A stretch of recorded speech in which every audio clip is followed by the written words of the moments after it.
Bien-aimés dans le Seigneur, lorsque mon Dieu vous bénisse, prions ensemble. Seigneur, nous te bénissons pour ce moment, nous te bénissons pour ces temps que tu nous accordes. Nous te supplions, remplis-nous de la sagesse et de l'intelligence d'en haut, que ton Saint-Esprit soit au programme. Nous t'avons ainsi prié au nom de Jésus-Christ. Amen. Alors vous qui êtes déjà habitués à cette émission, au numéro passé, nous avons parlé sur le mystère du bois et nous continuons dans ce même sens. Alors la fois dernière, nous avons dit le bois a des défauts et bien que le bois a des défauts, mais si on les travaille, il a de la valeur ajoutée. Le même défaut du bois devient aussi sa qualité dès lors qu'elle est travaillée et surtout bien travaillée.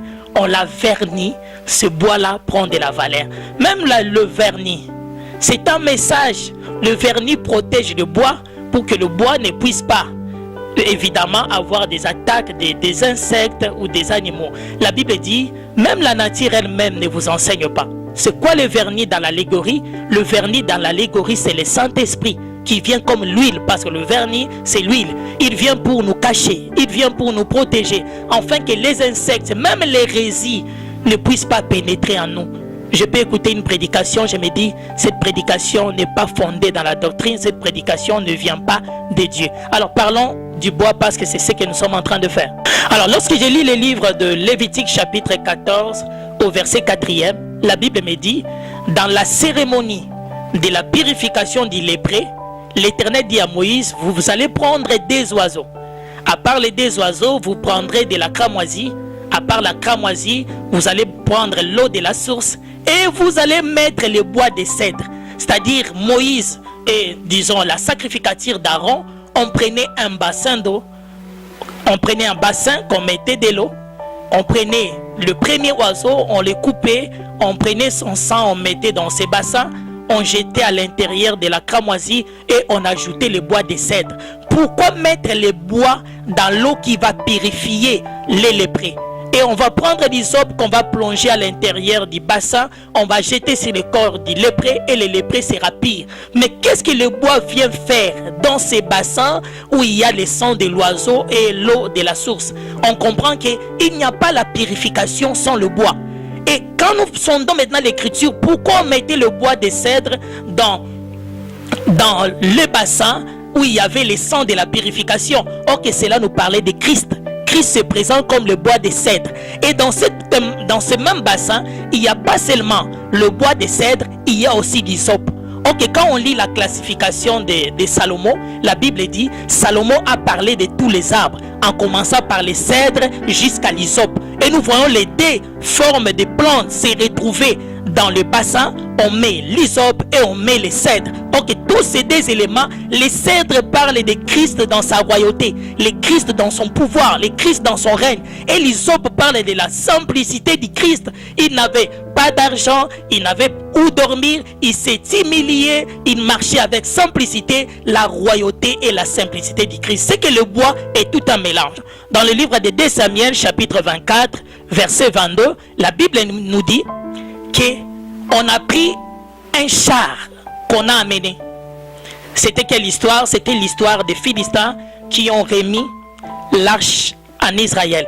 Et quand l'arche est venue, conduite par les bœufs, les enfants d'Israël ont pris les chars, l'ont brûlé et ont pris les bœufs, ont fait monter sur les chars. Cette image allégorique nous parle de quoi? Les chars marchent ensemble avec les chariots, qu'on peut appeler l'attelage. Et qu'est-ce qu'on fait? On prend l'attelage, on va les briser parce que c'était le bois et on va prendre les bœufs, on va mettre au-dessus de l'attelage. Or que c'est les bœufs qui tirent l'attelage. On le verra même dans les cas de Aravna. Aravna va dire à David, regarde mon chariot est là, prends l'attelage, tu vas faire avec le bois là que tu vas faire l'holocauste, tu vas brûler avec et tu vas prendre le bœuf que tu vas mettre dessus. Alors nous le verrons aussi même dans les cas d'Élisée, quand il a été choisi par Élie, on va voir comment il va prendre les deux bœufs qu'il va sacrifier, qu'il va préparer pour sa famille et il va les brûler avec les chariots que le bœuf tirait. C'est-à-dire Christ en tant que bœuf, il nous tue nous sommes l'attelage. Mais pour que le bœuf soit sacrifié, il doit être sacrifié par le bois de l'attelage. Quelle vérité biblique! J'aimerais dire à quelqu'un que c'est nous qui devons offrir Christ. C'est l'attelage, le chariot qui porte le bœuf. Le bœuf doit être brûlé sur son chariot. C'est-à-dire c'est nous qui présentons Christ auprès du Père. Aucune adoration ne peut être agréée par Dieu le Père si l'attelage n'a pas brûlé le bœuf. C'est-à-dire dans le ciel, Dieu est en train d'entendre notre adoration. C'est quelle adoration? L'adoration des attellages, le bois. C'est le bois que tu tires, c'est ce bois-là qui te portera, c'est ce bois-là qui te consumera. Christ qui a été en train de tirer le monde, Christ qui est en train de nous tirer. Et Dieu le Père a besoin de l'adoration du Christ. Il a besoin de l'adoration sainte. Mais cette adoration sainte, nous ne faisons seulement si nous portons l'identité du Christ. Nous sommes le bois et Christ le bœuf. Nous devons lui présenter auprès du Père. Nous devons le consumer. Nous devons l'élever. Parce que le bois de l'attelage va porter le bœuf. Le bois de l'attelage va porter les sacrifices. Et quand ils seront consumés, ils sont consumés ensemble. Et il va devenir ce que la Bible appelle la cendre grasse. C'est quoi la cendre grasse? C'est la cendre du bœuf mélangée avec le bois. Or que nous aussi, l'apôtre Paul dit, ce n'est plus moi qui vis, c'est Christ qui vit en moi. C'est que le bœuf est mélangé avec l'attelage. Or que quand il marche, le bœuf est devant, l'attelage est derrière. Mais quand ils sont tous les deux brûlés, ils deviennent la même chose. Le bois devient la même chose avec la graisse de du bœuf ou du sacrifice. Ils deviennent de la cendre grasse. J'aimerais dire à un enfant de Dieu, devient la cendre grasse. La cendre grasse, c'est une vie qui est sacrifiée à Christ, mélangée avec Christ. Je deviens de la cendre grasse. Ok, la cendre, c'est quelque chose qui n'a pas de la valeur. Mais quand elle est mélangée avec la graisse, elle prend du poids. Elle prend un peu, si on peut dire autrement, elle devient pesant. Ok, quand la cendre est sale, le vent peut la porter. Toutes sortes de vents peuvent l'amener. Mais quand elle a la graisse, elle devient la cendre grasse, elle devient lourde, elle devient résistant. Il ne peut pas être emporté par n'importe quel vent. Or que la graisse mélangée avec la cendre lui donne du poids.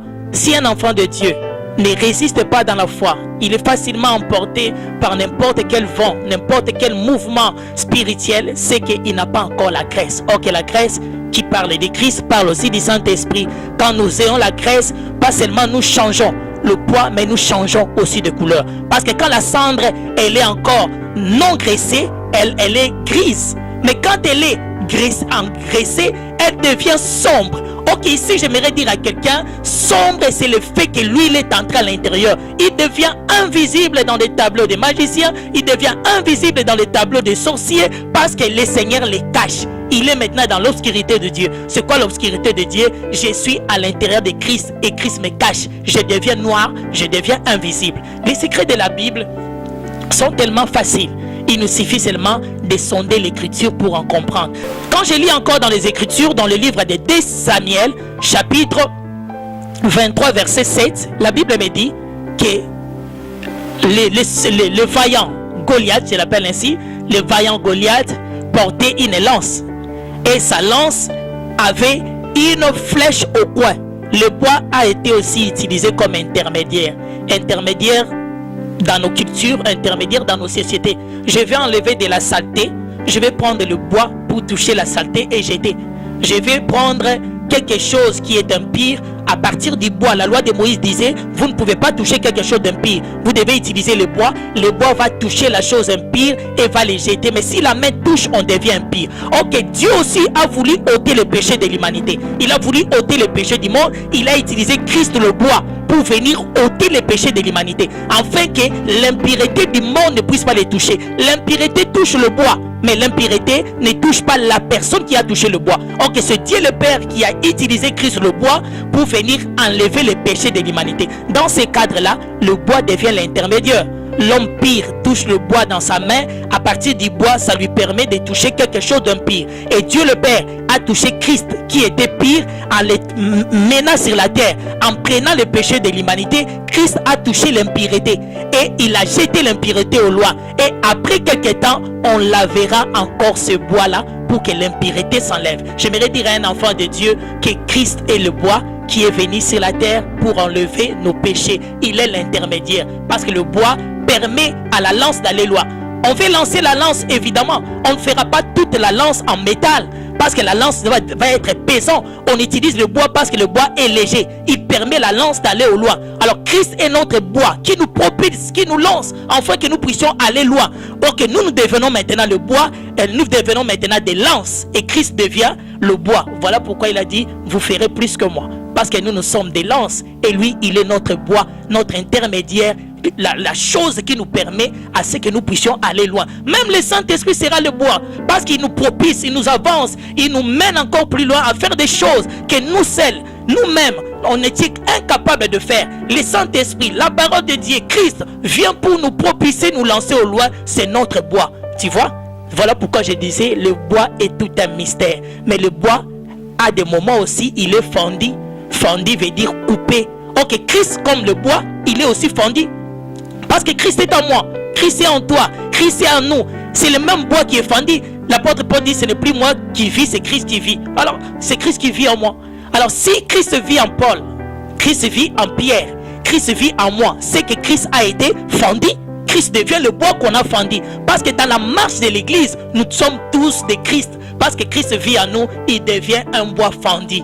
Et quand nous mettons ensemble, il rentre un bois entier. Maintenant là même que je vous parle, tu es une partie du Christ. Donc le Christ s'est fendu. Alors reste scotché dans cette émission. Nous parlerons encore des mystères de bois. Il y a trop de choses à parler sur ça. Laisse que mon Dieu te bénisse.